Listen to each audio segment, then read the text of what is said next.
Alright, so here's how we are going to graph on Edulastic. So the first type of problem you're going to see is an inequality type.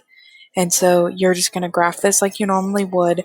I would start with your intercept. And so in the first case here, we have our intercept at 5. So I'm going to click the point tool, make my point at 5.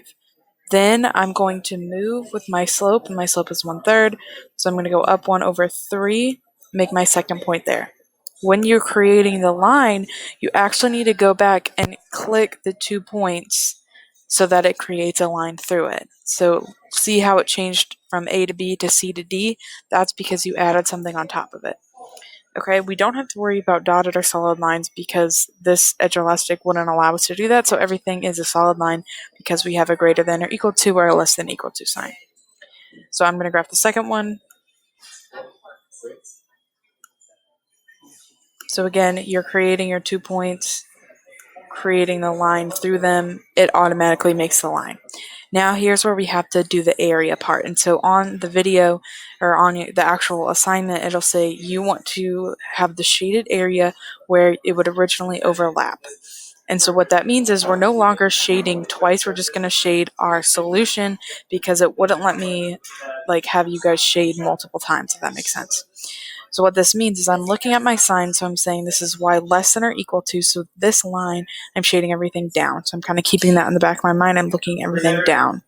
The other one, I'm looking at y is greater than or equal to, so that's this line right here. I'm shading up, so I'd be shading over here. So if I'm shading both down and this way, my area is going to be this section right here. So you click the area tool, select where you want your area to be shaded, and that's about it for that.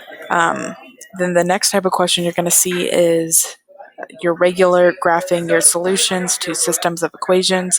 Again, I'm going to create my line. If you have a line like this, I wanted to talk about it. If it's just a y equals or an x equals, you're going to make your line as you normally would, but you'd still need 2 points, right? You can't just make 1 point through the x or y axis depending on what type of line it is. You're going to need 2 points like I'm showing you here, then create your line the same way. Just make sure your point is anywhere on the axis y equals 4. Okay, I could have made my point right here. I could have made it right here. It doesn't matter as long as it's all on that same axis.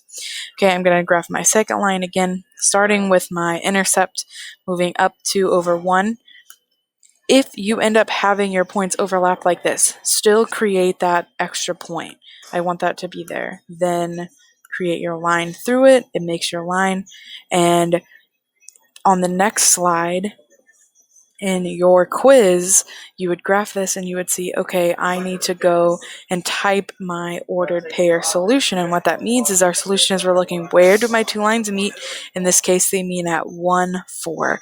So in the quiz part, you'll see next slide or next page, whatever, you type in that ordered pair 1, 4. So on the graphing part, you just leave it. You would hit next and it would take you to the part where you answered the ordered pair. So hopefully that helps with how this works. But if you have any questions about, why the quiz is messing up or how to graph or whatever, let me know.